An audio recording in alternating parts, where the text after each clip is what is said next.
Hello, welcome to Scary Thoughts, Horror, Philosophy, Culture. I'm Mark Cate. And I'm Chad Lott. This is episode 73. We're going to be talking about 28 Days Later, the Danny Boyle film from 2002. You can email us at whatthe@scarythoughts.org. And we got a couple of things to plug. You were on the Overlook Hour podcast. Why don't you tell our listeners about that? Yeah, I was on, those are the guys that do the Unnamed Footage Festival, which UFF. Anyway, it was awesome. We talked about it a few times on the show, and it was really fun to talk to those guys. They're like another local Bay Area horror show, and you guys should go support them if you're into that. They're kind of, so many parallels. Like they're super into drag horror, and they're always at the Roxy Theater. They eat at El Farolito. Just like a lot of really fun stuff we talked about in that conversation. Yeah, it was a great episode.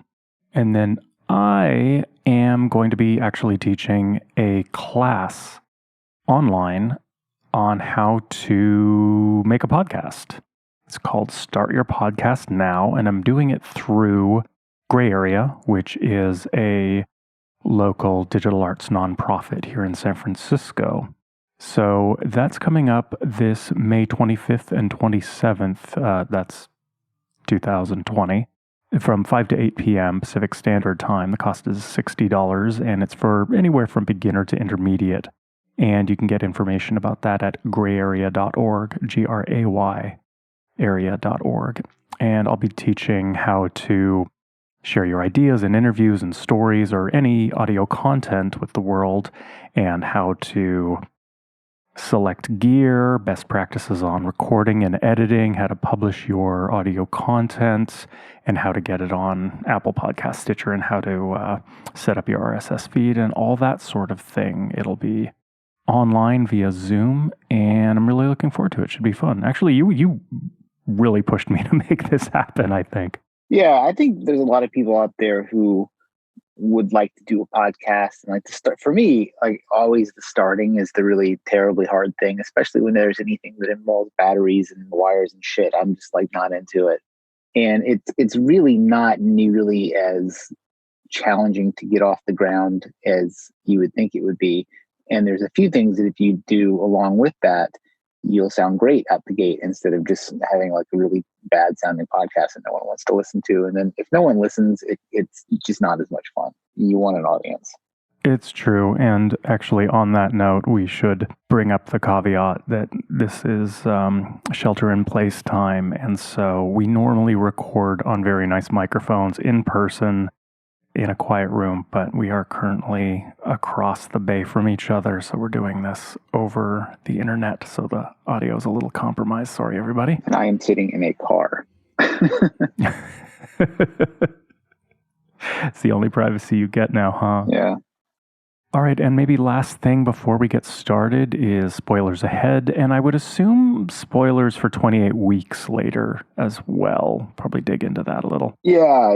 I mean, if you haven't seen it and you get something spoiled for it, I mean, sorry. You should watch them both. They're a great pair. Yeah, very different though. Like tonally different, but we can talk about that in a little while. For sure. Where do you want to start? Well, I think I want to start with something really basic on this one, which is the way the film looks, and specifically the camera that it was shot on, which was so weird. Yeah, I mean, it's kind of an unusual start, but I feel like it will pay off. So this thing was mostly shot on a Canon XL1, which at the time it was just a prohibitively expensive prosumer, really pro camera, and I wanted one so bad. And I mean, there were so many times where I was like trying to figure out if I could like get multiple credit cards together and make one, because I was so inspired by this movie. Like, because this was the real kickoff of the zombie revival. Like the zombies, people kind of just didn't really give much of a shit about until this movie came on the scene, and it just revived interest in all kinds of stuff. And I think you could say that some of the widespread love we have for genre films these days, this film was really helpful in bringing that back, I think. And so the camera that it was done on is really why it has that weird look, like the choppy running zombie thing that happens, which is so cool. It's basically like a slow motion feature of the camera, and like no other camera looked like that before. So their zombies moved like no other zombies did before. And it's just kind of interesting. Like you can get one of these cameras for $150 on eBay right now. I mean, isn't that amazing? Yeah, I'm a little divided on how this movie looks. I think it's really inspiring that, I mean, it's not DIY inspiring considering how much the camera was at the time, but I'm kind of divided on how this movie looks. I'm 50%, I think it looks like shit. I think it's a terrible looking film and they shot it, that it was a big mistake to use that camera. Huh. And on the other hand, it brings to it an aesthetic that's very singular and unique. Mm-hmm. There are some shots, I don't mean cinematography wise, I mean resolution, I mean the quality, that are virtually unwatchable in this movie. There are some shots that just look so garbage. It's like worse than Super 8 footage. Yeah, the church scene is an example of that. It's very hard to tell what's going on in that church, which sort of, if you're being generous, it's like, oh, he walked in, he couldn't focus on anything. But instead, the camera's just not really focusing on anything. There's just so much going on, like all the bodies in the church. Right. There's another shot where they're driving and there are all these bright colored flowers in the foreground and they look like splotches of paint. And you could say, oh, it's very impressionistic and they're just blurring by the background of the beauty of the landscape. But the truth of the matter is they were using a really shitty camera and it just looked bad. Man, it's funny, those things where it's like, oh, is this, a bug or a feature? Because like when I saw that scene, Yep. To me, you could almost say it's saying something about how like they go into the grocery store and everything is crisp and perfectly lit and visible, and they go out in the wild and it's just like blurry and a mess. Yeah. Right. Yeah. Or that's if you're reaching, that's like your undergrad film class stoner theory right there. Yeah, I mean, another reason they gave for using that camera, aside from them wanting that look, is that because they were going to be doing so much shooting in central London and shutting down streets and things like that to get these shots of, one of the most populated cities in the world looking empty, they had to be very, very nimble in how they could accomplish those shots. And they felt that they didn't have time to load cameras. I don't know if I buy that.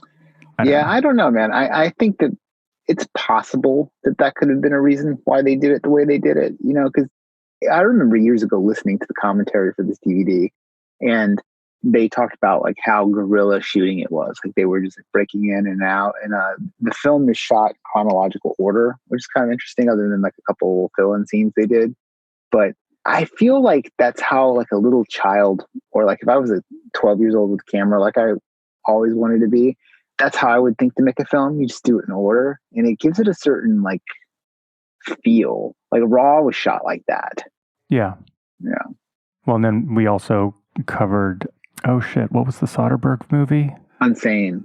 Yeah, which was shot on iPhones, and it has some similar limitations. Actually, it's interesting that Unsane doesn't look that much worse than 28 Days Later for having been shot on an iPhone for something, everybody walks around with in San Francisco in their pocket. I was thinking about Unsane, in relationship to this, because, immediately I was like, oh man, like maybe I'll get my dream XL1 camera off of eBay for $150 and see what I can do with it. But then I thought about Unsane. I was like, man, my phone is actually probably better than that thing is. And I can probably go get like a $50 little handheld camera rig for it and just go around the neighborhood and shoot apocalyptic looking movies. Yep. Yeah. Well, that's where you live. You live in Oakland. Mm-hmm. It is the apocalypse. It's perfect. I was sort of struck by revisiting this movie because obviously, while coronavirus is spreading, and it obviously makes it a really easy backdrop to talk about apocalypse narratives, and especially ones that deal with infection like this and contagion, which we covered a few episodes ago. But we often look at these horror movies and consider, what is this story doing to address a contemporary concern? And I think we're still even before the spread of COVID-19, we've still been in this moment where zombie narratives are addressing very contemporary concerns of overcrowding, overpopulation, of fear of pandemics, of immigration, of migration. These things have all been quite present for quite a while. But I also sort of wonder, in the wake of the coronavirus, if there is ever a wake from this, if people will drift from this. Like, now that it's finally really come home, if this way of telling horror narratives is going to lose its potency. You mean film? Yeah. Well, I was thinking about that today. Like, there aren't any movies being made right now. Yeah. Like the entire industry's ground to a halt. And I was thinking about how you're starting to hear less and less about celebrities. They're just receding into the background a little bit. God, I hope that's permanent. Well, it's like, would that be a thing that comes back the way it did? Like, there's so many things that are probably going to be very different in the future. You wonder if, like, hey man, I actually don't really give a fuck about Vin Diesel at all. Like, who cares? Yeah. Because when you go on, like I'm a pretty frequent Instagram browser. Like I just follow all these like illustrators and artists and stuff. I think it's really fun to look at their stuff and motorcycle building and whatnot. And there's so much cool stuff to look at that is not made by famous people. And there's so many interesting looking people who are not famous. Like all these like weirdos that get like, just like, they look like they let a kid take a magic mark into their face and they have these crazy black tattoos. Like, the algorithm has figured out that I think that shit is fascinating. But, and I'll look at somebody who has like a lobster tattooed on their face, and it'll just make me so much more curious than anything Hugh Jackman has ever done. Like, you know what I mean? I'm like, what drove you to this decision? And I just think about like a chain of bad parenting going back generations, and I build out this just crazy modern Gothic story in my brain. And just really, no one else is going to be able to do that now, I guess. Yeah. I mean, in this moment where, I don't know, Gal Gadot or Ryan Gosling or whoever, if they don't have the lighting and the makeup and someone to dress them and someone to point a camera and some red carpet to walk down, is what they have to contribute to the world remotely as interesting as just random people stuck at home? Yeah. And if the answer is no for long enough, I think their value will start to plummet. Yeah. I would hope. It's interesting. Have you watched any like the late night people with their goofy internet feeds, or like even like any Bill Maher clips or anything? I don't ever watch Bill Maher's show, but I'll every once in a while. I don't like Bill Maher. I'll watch a clip or two of him, right? And I always felt like his show was like well put together. Like, I don't think he's like super funny. I think his writers are okay. I always find what they're saying wry or sort of at least kind of funny. Like, him on his own without all the shit is embarrassingly bad. It's really weird how just being in the suit in front of the audience must affect that dude's psyche, because he is crap on camera, like just in his yard. Poor thing. Yeah. But I mean, he's a rich guy. We can critique him because of that. Right. Another thing about the zombie story that watching this movie again has made me cynical about is that a zombie is not strictly this format for storytelling. It's like a template for talking about the human condition, right? Mm-hmm.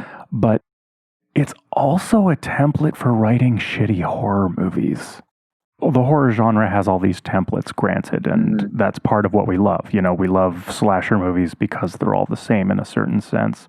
But there's also, at this point, so much laziness that goes into zombie stories. And that's another thing that I wonder, as far as, tropes and cliches. And so many zombie movies are really exactly the same, right? We have the canon, and then we have splinters off the canon. And then there's so much sameness. And as far as cliches and predictability is concerned, again, when we all get back to making movies, I really wonder if it's going to be, really, you're going to after we all just watched Contagion and all these zombie movies at home and wondering if the whole human race is going to die, and now you're going to make a zombie movie. Really, that's the best you got. It might just not play. Yeah, I don't know. I mean, I imagine like, like big theaters, people are probably not going to go hanging out in those too much, right? So your big blockbusters won't be cranking out as much money as they used to.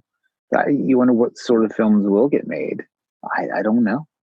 Probably comedies. I bet it will be rom-coms for like 5 years. Because that's kind of, well, I was going to say that's what it was after 9/11, but that's not really totally true. I mean, it was like the whole torture board thing kicked off pretty soon after that. Yeah. Yeah, I don't know. I wouldn't mind a slate of fun rom-coms. Ditto. I also just sort of hope there are just, a lot of people with a lot of creativity sitting at home and just coming up with some really interesting ideas for what's next. Yeah. I mean, I've probably been watching more YouTube than anything else. Same. Yeah, like I find like watching people build things to be one of the most enjoyable things for me. Like, like it's like somebody who's like hand making an axe. And then if they have kind of like a weird perspective on the world, like they're a Jehovah's Witness or they grew up in like a Black Power household or something like that, and you can feel it, like that's even more interesting to me. Like these like weird homeschooling homesteader people I like to watch, or some wild inner city gardener, like that shit is just fascinating to me. Yeah. So what do we have to say about this movie in particular? Well, I guess another base question is, did you like this movie? Do you like this movie? I fucking love this movie. I have since the first time I saw it. I think I'm one of the few people who thinks 28 Weeks Later might be the better movie. Maybe it's certainly not as revolutionary, etc. But I think in some ways it's a better movie. But I think 28 Days Later is like fucking outstanding. It really is. It's got some serious problems. Yeah. Which I'm sure we'll get into. But especially two things in particular. The big opening with the Godspeed You Black Emperor. It's great. Just building and building and building while he's in the middle of London. That's untouchable. Yeah. That's as good as filmmaking gets, and the right? decision to not have bodies is interesting too. Like, because they had shot a lot of those scenes with bodies and then they did it without. And the decision to make him feel isolated through that opening sequence like that, I think it's just a masterpiece in film. I think it's one of the best openings ever. And maybe even like one of the best 15 minutes, and like maybe one of the top first 15 minutes in a film. Yeah. And the grocery shopping scene with the Granddaddy song playing is adorable. Yeah. It just is. And it really lulls you. Like it does its job so well. Like it just just brings you into this feeling of happiness and safety and everything. And you completely like forget for a moment, like they do, that it's just like mayhem, Yep. And then it's mayhem, which is awesome. Right. However, one of the weird things about that scene in particular is that there would be a grocery store looking so pristine and with its lights on is a little odd. Yeah. That's one of the inconsistencies in this movie that, I'll give it a pass because it's such a great movie overall, but that's a pretty weird one. Yeah, like usually those things are explained away in disaster movie books, like that big buildings like that run on diesel generators that can go for weeks. Like that's always the explanation. So I guess I kind of I'll give it to them.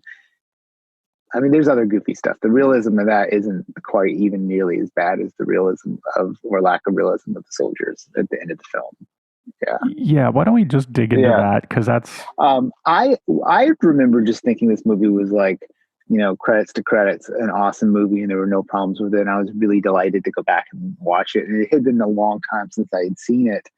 And I think it's just the John Wick effect, man. Now that like actors are credibly handling weapons the way professionals would handle them, and you've seen it and you know what it's supposed to look like, you can't unsee bad tactical movement in movies. Yeah. Yeah.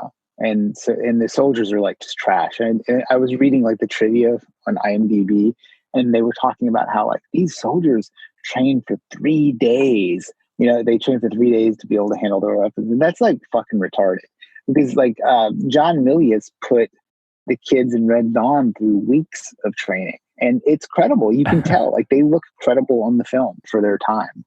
Right. And I think it's not just, I'm going to say the most obvious thing in the world. It's not just that these soldiers don't read as real soldiers. It's also that this military unit that has been actively killing rage-infected humans. So not just humans, but like outrageously high-level danger humans for maybe a solid month.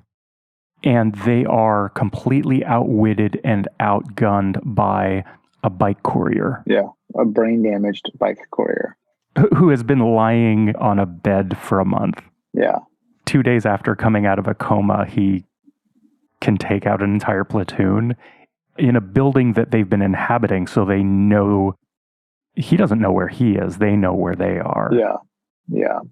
It's goofy. And then the way the film ends with that character is covered in blood. He's just done this whole terrible, terrible thing. And it's like trying to make this parallel between what they are and what he is. And the beast and man and all that nonsense. And it's just like, man, it's just a fucking virus that is crazy. It's borderline like cosmic horror. You know what I mean? Like it doesn't really even track to anything. It's not the beast and man. It's this insanely destructive apocalyptic force that is just like the death howls of Kali Yuga on this entire world. And that's supernatural horror. It's not, I don't know, it's just not a political statement kind of, or it's a weak one anyway. If there is a political statement spinning around in there somewhere, it is something that is long part of the zombie genre, which is this like anti-military message that it sort of leads us to believe that it only takes a month for a group of soldiers to become total animals who are going to enslave women. Yeah. The Walking Dead is a decade plus, and that has never entered into the narrative of The Walking Dead, but it takes these soldiers 1 month. Yeah, and just like part of the idea that they would be at the rebuilding stage is just ludicrous. Like just, you think tactically, there's this whole concept of like take care of the threat before you do the other thing. And I mean, I guess I've been reading this like Army memoir. This guy, Colonel Hackworth, he wrote About Face, which is it basically takes him like through the Korean War and the Vietnam War. And yeah, people would get up to some crazy mayhem. I just don't know that it would be like right quick like that. It for sure goes like Cormac McCarthy's The Road Bad, where people are like spit roasting babies and shit. Like it definitely gets to that stage, but I don't think that that's what's on their mind. But I mean, I guess, they wanted to make that plot point, and I guess there's probably some group of people who would do that. Sure, maybe. This also leads into that line, there is no government, Yes. And this is something I think I've brought up on the podcast before, this idea that there is a zombie apocalypse option where the U.S. government and military fall. And I'm sorry, I know this is a British movie, but just Western civilization will completely crumble, including its institutions, and I've always been incredibly skeptical of that. I don't believe there's any force that could undo the power structures that exist in Europe and here quite to that degree. I think it could go fucking bad. But I know. No, I was going to say many very recent lessons. I'm sorry. It generally thought that way in terms of violence. That you could have a zombie apocalypse, but it's not as if the mightiest force to ever exist in the history of humanity will just crumble and disappear so quickly. Yeah. But I think we are learning very quickly that same institution can absolutely flail and be unable to deal with serious threat to itself. Oh, and it's not just going to like whimper away either. It becomes a more grotesque and dangerous version of itself. I mean, this is like pretty much the prequel to V for Vendetta.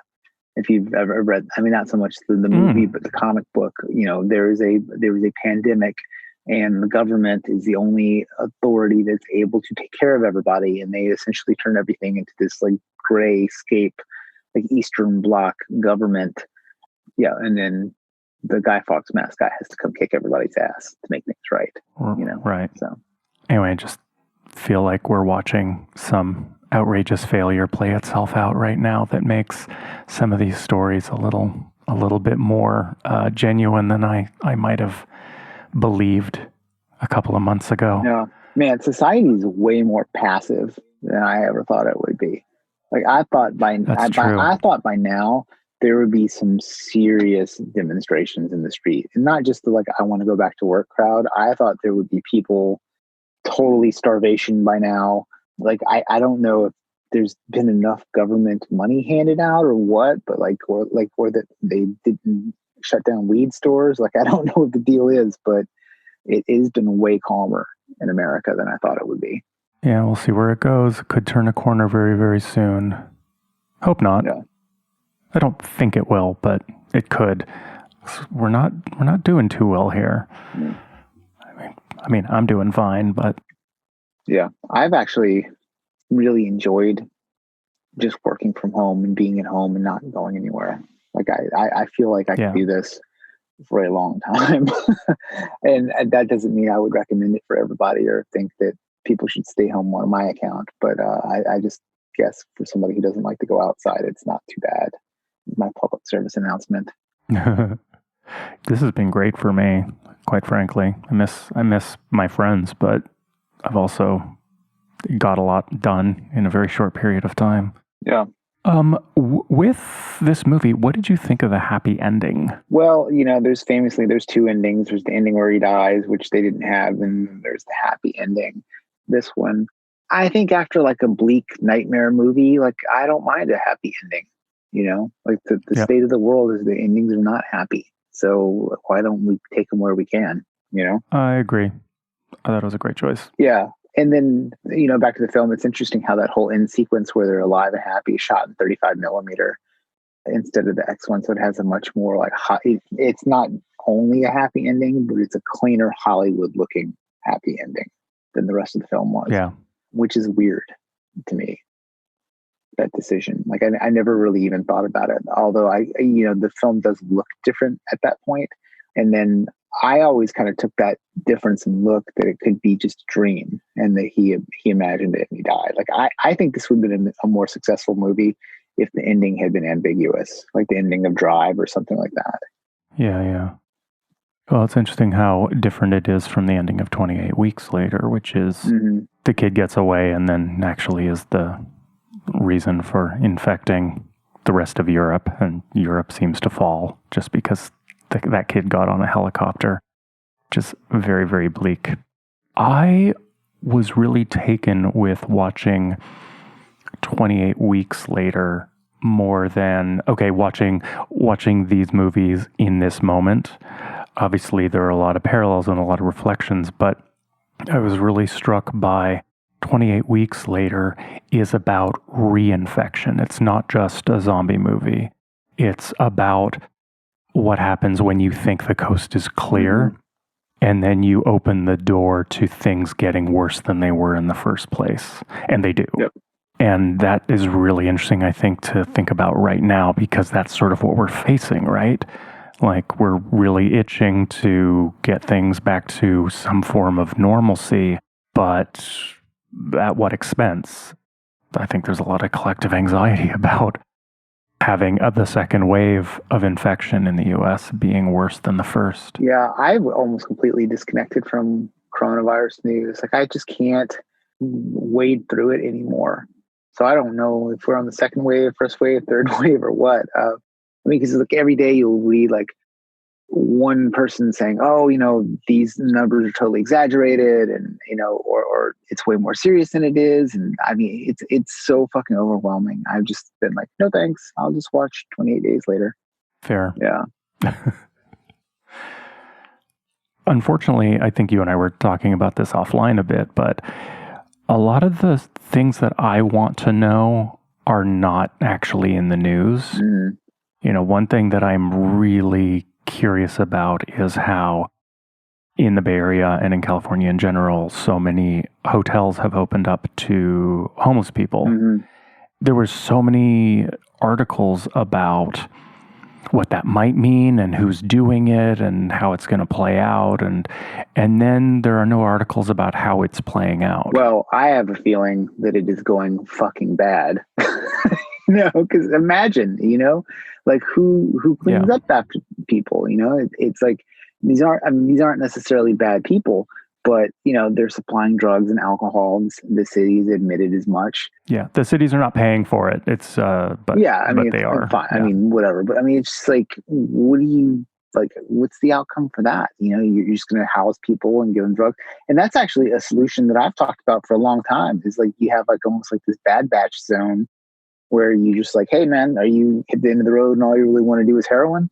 Why don't you do it over here in sunny weather? And you just use part of the Florida Panhandle to build up this like giant ass compound for people who just want to fucking kick back and have a pharmaceutical retirement.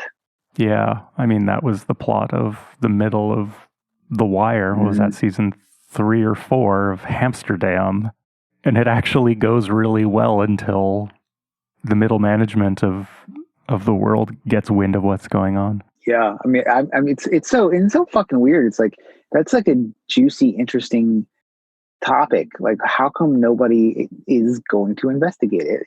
But my news feed is 100 different ways Trump did something. So great, or like the whole Russia thing, which is turning out to be super ridiculous yet again. I mean, it's just goofy. Like, you don't even see that many unemployment stories. Like, it must be a shitload of people out of work in the Bay Area, and you don't hear anything about it. Yeah, I don't know.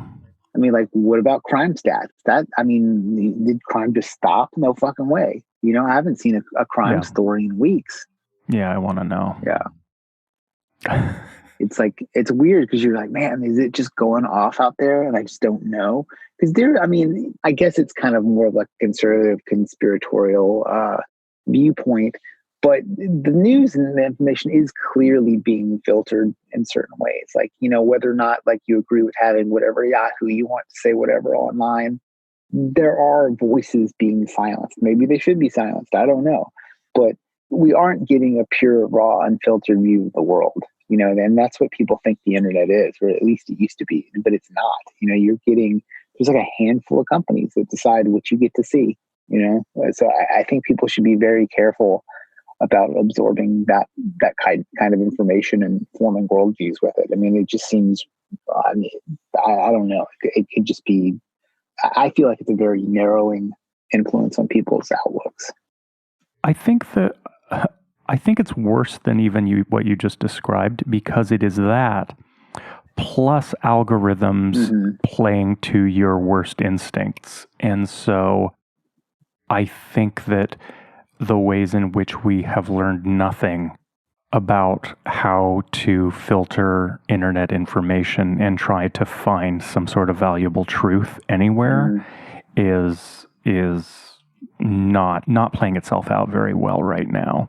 It's like the same bullshit that brought us interference in the elections, that brought us anti-vaxxers, etc., is still ever present and giving us insane solutions to the COVID problem. We're not even solutions.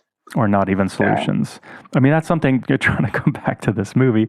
It starts off with there is a lab and they're experimenting with a virus, and a bunch of foolish activists let it loose on the public. That's essentially a conspiracy narrative, and it's a conspiracy narrative that people are running with right now, whether it's about that the U.S. government created COVID-19, whether or not it was from a lab in Wuhan, and we're incorrectly blaming the wet markets. This stuff is floating around, and this is something I bring up a lot, but I still have a hard time getting my head around the difference between there are 5 people out there who have an opinion, and then someone writes an article about it, and then that becomes a meme, and the truth of how many people believe it versus it's just being reshared. And what's the opinion? Who actually believes these things? Is it everybody? Is it nobody? Mm-hmm. I mean, it's the most ridiculous viewpoint spreads the fastest. Yeah, like never before. It's weird how big conspiracies can get. Like that make it like a great example is the Obama birth certificate conspiracy. I mean, that shit is completely insane. And I read I was very curious. I get curious about like really big conspiracies that people believe that seem insane. Like flat Earth seems completely insane to me. But I thought like it was such a master troll from Obama to like not release it for a long time because he just let those people get more and more and more rabid and more insane. I mean, even Trump was one of them. Like Trump was a birth certificate curious person, or at least he played one on TV. I mean, that shit is crazy. And then, like you're seeing the Russiagate thing looks like it is a huge conspiracy as well. Like I've just been following it kind of, adjacently. So I'm not like super deep into it, but it looks like the whole reason why they started the whole Russian investigation was based on some weird tape that didn't really exist. Like, I don't know. Have you been following that story at all? I have no idea what's going on. Oh man. But anyway, like point is like there's a conspiracy in some direction, but like who knows which direction at this point, like I can't follow it. But there's a huge conspiracy around that. Like there is either a crazy Russian conspiracy of collusion or there's a conspiracy of trying to make it look like that. Like either one is super juicy and crazy, and I can't parse it out. I have no idea. I don't have all day to look at this bullshit. Thank God we have experts. Oh, I'm not even an expert on horror movies.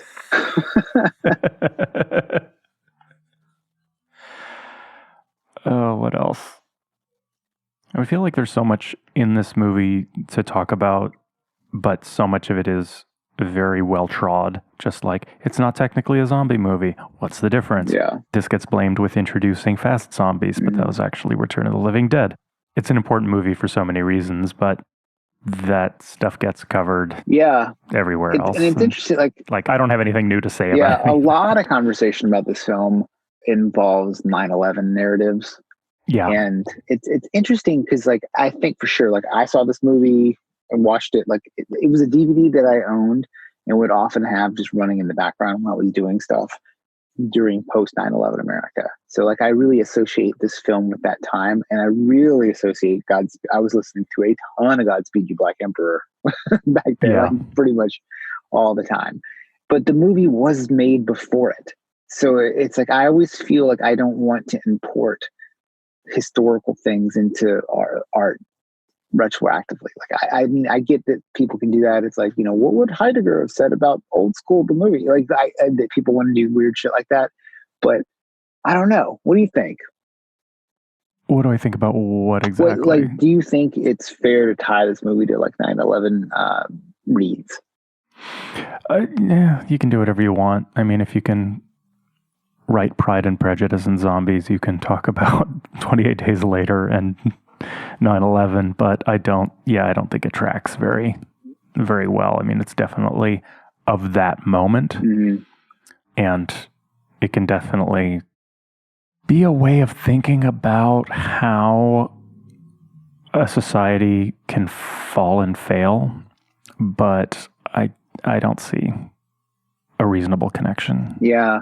It seems like the director was really influenced by a lot of like Rwandan genocide stuff and some disasters that had happened. Like the famous scene where he's looking at all the "Have you seen me" postcards all over the square. People were like later criticized it as being like taking advantage of the 9/11 situation, but it was really from a Chinese earthquake that had happened a few years ago is where he had gotten the idea from. Yeah. But when I was watching this movie, like one thing it did kind of make me feel hopeful about a little bit was this movie was about a bunch of terrible, terrifying shit that was happening at its time. And this is a new type of terrifying shit that we're all living in now. But, there was a Spanish flu. There have been crazy things that happen, like volcanoes wipe out whole cities. It's not an unprecedented thing to have a bunch of crazy shit go off, and people seem to be able to like write. The ship writes itself and moves forward. It's not like in our recent history there's been a slide backwards in technology or anything like that. Yeah, although, I think I had said a couple episodes ago that power just finds ways to accumulate more power. So Amazon, one of the biggest companies in the world, is just going to fucking crush it through this. Yep. Etc. This is a great time to like evict people and charge more, and the ability to turn this into a way to consolidate wealth and power strikes me as being very obvious and very real. But one thing I'm very curious about is China and the US, these two outrageously big superpowers in the world, have been and are totally failing this test. Even cynical me would have thought, oh, if something like this were to go down in America, America would step up and be able to like deal with this effectively. And the truth of the matter is that is not true. Like, we're doing horribly. Yeah, well, we're not really... You would think the greatest country on earth would deal with a pandemic with such effectiveness, but it is not, and it's sort of proving that it is not the greatest country on earth. Yeah, well, I mean, it depends on what the metric is, right? Like, because, this... Death? Yeah, well, the country's clearly not built to take care of anybody. And, if you're into that, there's always Canada, I guess. But it is the most ass-kicking country ever. It's built for war. There's like pretty much like the military in the United States is insanely competent at all kinds of stuff. And the thing that's so crazy about that is those are just like tactics and technologies. You could have that level of tactic and technology for taking care of people if you had the will.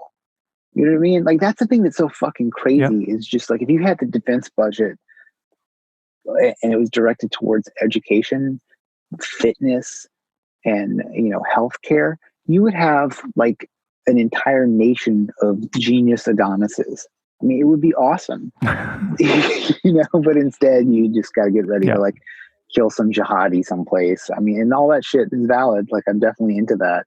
But this is so hippie. But if everybody decided they were just going to invert their education and military budgets, and then like every country had to agree to that. It'd be interesting.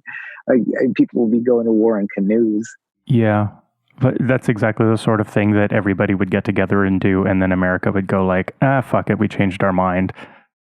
Well, I mean, it's not like America is the only... I mean, if there is a shittier country, for sure, and I do not think America is shitty, but China is for sure a shitty country. I mean, like... I don't want to shit on America unilaterally. I'm just saying, like, America's pretty fucking amazing at things. Like, yep, they kick ass, make great movies, technology, weird social experiments are just like unprecedented with some of the shit that can go on here, because it's still the Wild West in so many ways.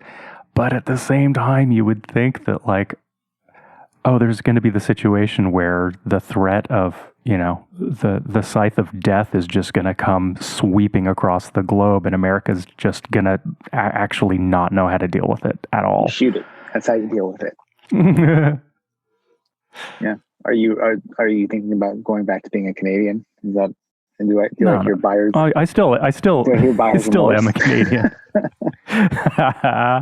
No, wait. I'm glad I'm a citizen. I thought they took your ability to go to Canada away from you. What? No. What? There has to be a price to be paid. This is... For becoming a citizen here? Oh, okay. So, no. You can be a dual citizen between America and a lot of other countries, and that's what I chose to do. I still have my Canadian passport. The thing that America does is it is, I believe, the only country or one of the only countries in the world where you have to verbally forswear any allegiance to any other country or government. So I had to go like, essentially, yep, fuck Canada. And if there was a war, like, and I think it's because if there's a war between America and Canada, I promise I'm on the American side. That's essentially what that forswearment is about. Well, that's an easy decision. You wouldn't want but it's not like I don't get to go back. What? I mean, you wouldn't want to be on the loser side of that war. Oh my God. Is there a Canadian army? Is there? You know what? You know what would be amazing? There's a Canadian military, but it would be amazing if it turned out like someone discovered that it's actually just an illusion. They just pretend because they know America's probably got its back anyway. Yeah. Well, actually, like Canada has a low key amazing special forces. They have basically their equivalent of Navy SEALs, and they go out there and kick some ass. I just don't think they make it. What do they do? Where? What? They do like joint task force operations, like wherever you find Australia or Great Britain or even India. Like all those like multinational assault forces or whatever. They're in there with them because I don't know. I don't think they bring out the Quebecois separatists for that, but I mean, you would know better than I would. Yeah, I mean, I was born in Quebec and we got the fuck out of there because the separatists were very violent at the time. So weird. I mean, that right there, just shows you how unstable a part of the world can be. Like a few people are like, we do not like English. And then like it just, boom, terrorism. You know? I know. They're willing to like bomb and kill and kidnap people. Oh my God. Yeah. And it's not even a good version of French or anything. No, I mean, it's not the worst. I mean, it probably is the worst, funny. Actually. It sounds great. Yeah, Canada is worse. I mean, New Orleans, I was going to say New Orleans. New Orleans might be worse, but I mean, nobody speaks French down there anymore. So who knows? What are we talking about? Well, nominally 28 days later. Did you want to talk about anything about 28 weeks later? Like, well, I mean, what is it? To me, 28 weeks later is a much more straightforward, it is off-the-shelf action horror movie. It is. I appreciate the connections between the characters a little more. It does have a serious problem, which is that it seems that England gets taken over by the rage virus. Mm-hmm. The island is pretty much left for dead, and they start to repopulate it. A man is separate of all the survivors. A man is reunited with his children somehow. Mm-hmm. They separately survived and were reunited. And somehow the kids go home and their mom happens to be immune, and they find her and they bring her back. And somehow she infects the husband. Mm. And somehow that husband is able to chase his family through the streets of London, even though there is no way for him to know where they are. It's like an empty city. Yeah. They like flee in one direction, and somehow he just randomly keeps turning up wherever they go. So the happenstance, the situations that they keep running into each other, there's just an outrageously high level of coincidence through the movie that's hard to suspend disbelief throughout. Yeah, like that. And it's also kind of like goes a little bit against the way zombie movies feel a lot of times. Like, because basically every zombie movie ever is pretty much like, here's some individuals that you know a little bit about. Their relationship is really what the whole thing's actually about. And there's this entropic force that is eventually going to kill every single person. There's not really a whole lot they can do about it. And so things just get worse and worse and worse and worse. Whereas in this film, there's this like arc of, this, I mean, it's a character arc, but it's also like this through line with the hero characters. And they're so perfectly placed. It's just, it feels weird up against like bleak hopelessness. Yeah, I mean, part of a lot of zombie movies is that people have to be reunited, right? Like everybody's dead except for a couple of people, and they're scattered, and they somehow have to find each other. I mean, that's in Zombieland, that's in The Walking Dead, and that is 28 Weeks Later. Something I appreciate about 28 Days Later is that they are these completely random people who form a family just for a moment. Mm-hmm. All they've got is each other, and that's even lampshaded. Where I think Hannah says it. That's not true. Or we need them as much as they need us, and that whole thing. Mm-hmm. And I think that's kind of maybe what's most at the core of this movie. It's a cool action movie, and the music and the action and cinematography are all super fascinating. But the core of the story seems to be these people come together and form a family and need each other. Yep.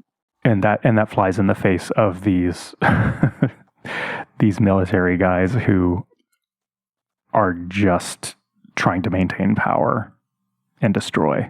Yeah, the director pours on the father figure shit pretty heavy handed in this movie, and it's weird, and it's so he's definitely like is pretty close with his family because he makes he's not even living that far from them, so he goes back and sees them.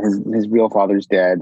They leave him that really sad note, and then the cab driver guy kind of becomes a surrogate father. He even says, good night, Dad, or something like that when he like pats him on the head. Yeah. And then the weird thing is when the major tries to like pat him on the back of the head and calls him son, and then he would like clearly rejects that guy and then becomes his own like rage-filled Superman.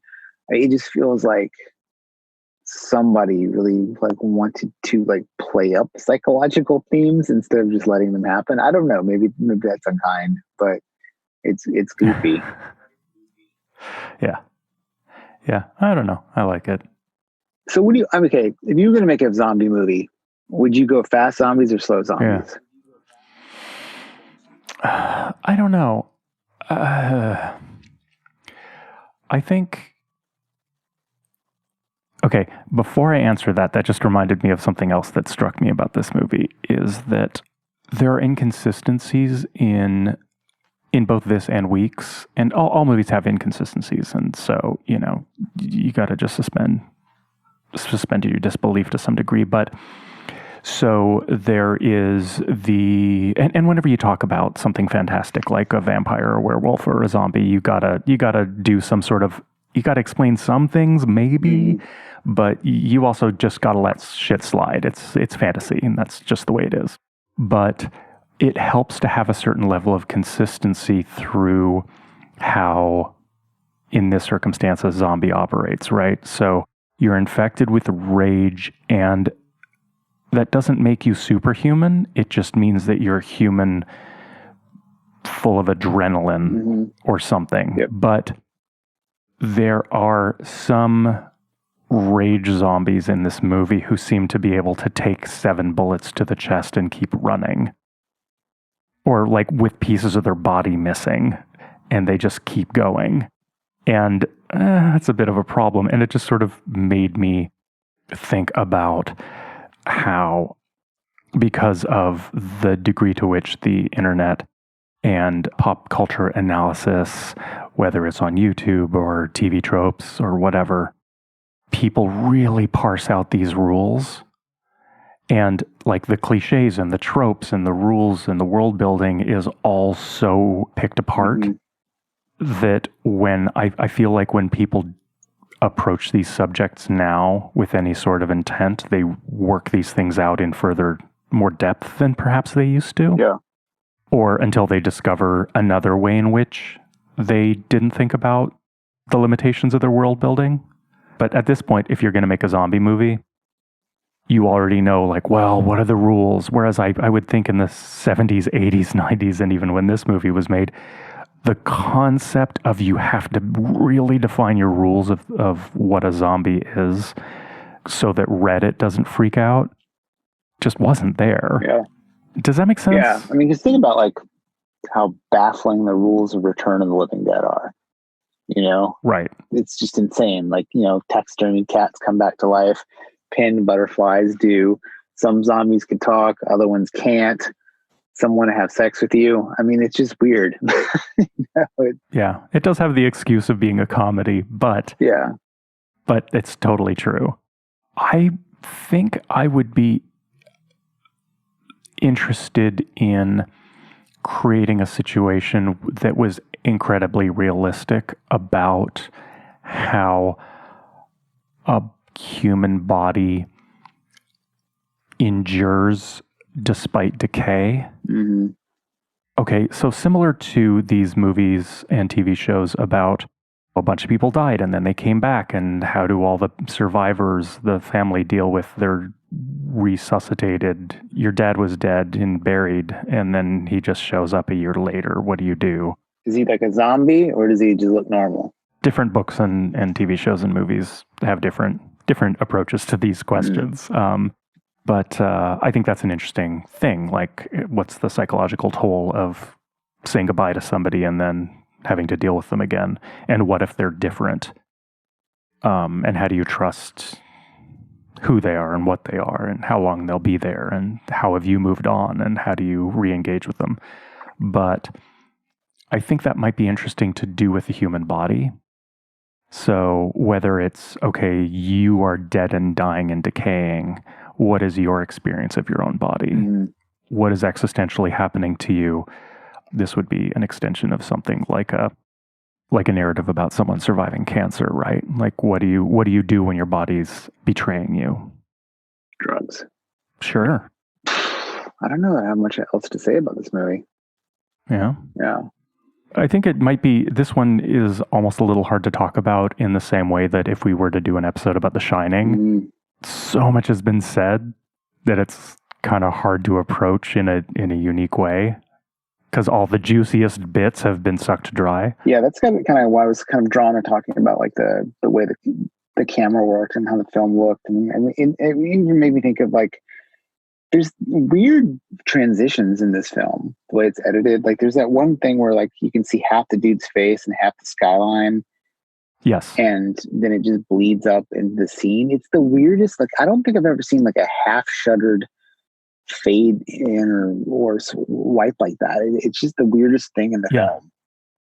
It's inconsistent with the rest of the aesthetic of the film. I kind of appreciated that. It's kind of out of nowhere. It would be like a star wipe, just wait a minute, why did that just happen? Yeah, it's just very goofy looking. I mean, it's like there's a bunch of stuff like that in the film, whether it be like that rezzed out flower scene or just some of the music choices are really bizarre.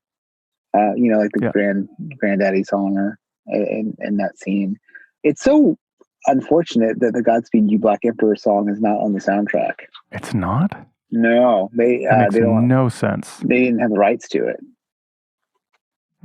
which is weird to me. I was like, because Godspeed's not like a huge band. I mean, they're people know them, but it's not like they're making Green Day money, Yeah, but Godspeed, it would be almost like if someone actually got to use Crass in their movie and then couldn't have it on the soundtrack. You would kind of understand. I mean, Godspeed are like that level of political. Yeah, they are pretty lefty. Yeah. So what have we learned? Well, we've learned that fast zombies are definitely harder to deal with, I think. Yeah.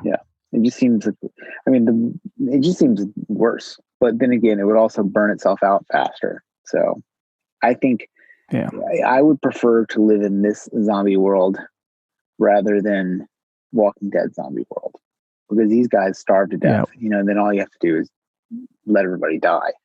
Yeah, although one difference between the rage virus and true zombies where they're dead is rage virus takes over you. Like you could transform without even falling down. Whereas zombies, like you have to die and it takes a while. There's a sort of mediary step, even if it's a fast zombie and there's death involved, at least you've got a second. Whereas this, there's the scene where they're kind of in that quarantined area and they're all running, and they are running and being overtaken by people who are turning as they're fleeing. Yeah, Train to Busan is kind of like a little bit like that, although it kind of splits the difference a little bit in that like people come back to life, like a tradition, and they have like that deer or whatever comes back to life in the beginning. So you have this open question of like, is the world completely fucked? Like you had to deal with zombie animals and zombie humans that you would just want to throw in the towel. Like there's no fucking way you'd be able to deal with that. That'd be bad. Yeah. Although I wonder like if an animal that's an herbivore becomes a zombie, is it also driven by total bloodlust? Because humans, they'll eat meat. So, you could say, hey, that's just natural state of man or whatever. Right. But, like a zombie rabbit, what's it going to do? Suddenly it's like you'd be living in 28 Days Later, but it's also The Birds, but it's also Crawl, but it's also Piranha, but it's also Jaws, like just everything's coming for you. Yeah. As if life isn't hard enough as it is. Yeah. Bunch of fucking zombie mosquitoes coming for your ass. Oh my God. Okay. Time for mail? Yep. So this email is from Joshua Green, and he says, I've been a longtime listener since your episode on Green Room back in 2017 with Eugene Robinson of Oxbow fame. I was searching content orbiting around Eugene Robinson and discovered your podcast. Scary Thoughts is the best horror podcast out there, hands down. Amidst the growing pains of how people take in, respond to, and live with the internet, your voices are a breath of fresh air. Your ability to openly discuss issues on both sides of the polarizing political spectrum with nuance, kindness, and grace is reassuring and important. Even if you're just discussing horror movies, through your dialogue, you show how culture and conversation are among the sharpest tools we have to make sense of the complex world around us. Thanks, Joshua. Joshua clearly smokes DMT while he listens to this show.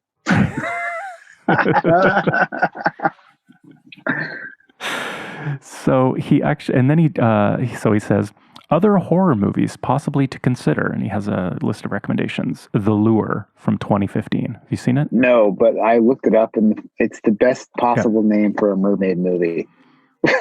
It's so good. It's such a good idea. So it's like a mermaid horror musical, and it's great. There's nothing like it. Yeah, covering it would be really fun. Yeah, I'd be willing to cover that. I haven't seen it yet, but I'd be willing to cover it. It's just so weird. It's baffling. Like, I mean, it's like whenever I'm like, where's the weird movies? Like, they're out there, man. There's one of them. Yeah, Midsummer, which I think is probably the most requested. I know. For us to cover. I watched like 20 minutes of it, and I just couldn't get into it, man. What? Just not into it. I just don't like foreign films, man.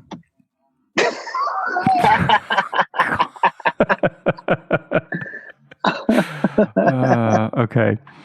The Wicker Man from 1973. That might be my favorite movie. So, I mean, I'm always game to talk about The Wicker Man. I haven't seen that since I was a kid. It has witches, right? No. This is Nicolas Cage. No, not. Can't fuck that movie. Not the Nicolas. The Bees. House from the Bees. Jesus Christ. Amazing. Yeah, it's so good. House from 1977. Love it. The Japanese. Love it. So good. So good. That might fall into, I've said before, I would have a hard time covering Japanese horror because I kind of don't understand the reference points. I mean, I love a lot of Japanese horror movies, but I don't know what to say about them because I don't, my bag of tricks for talking about shit.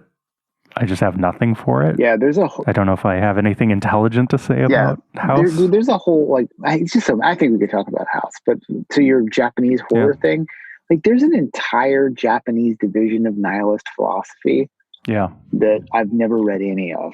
Yeah. I mean, it's just like, I almost like don't want to start because I'm like, oh man, it's just going to be a new way to think about the world's bleak bullshit. But yeah, it's like Zen Buddhist practitioners who read Schopenhauer. Yes. Yeah. Yeah. Fascinating. Yeah. Southbound from 2015, which I'd never heard of, looks super interesting. And the last movie he recommends us cover is Tetsuo the Iron Man from 89. Is that a horror movie? You've seen that, right? Close enough. No, I haven't seen it. Oh, it's a strange thing. People love that movie. I hate it so much. Does it have giant monsters? There's like a robot beats an ass. I feel like it's coming back to me. It's like if Akira was more fucked up and live action. I don't know.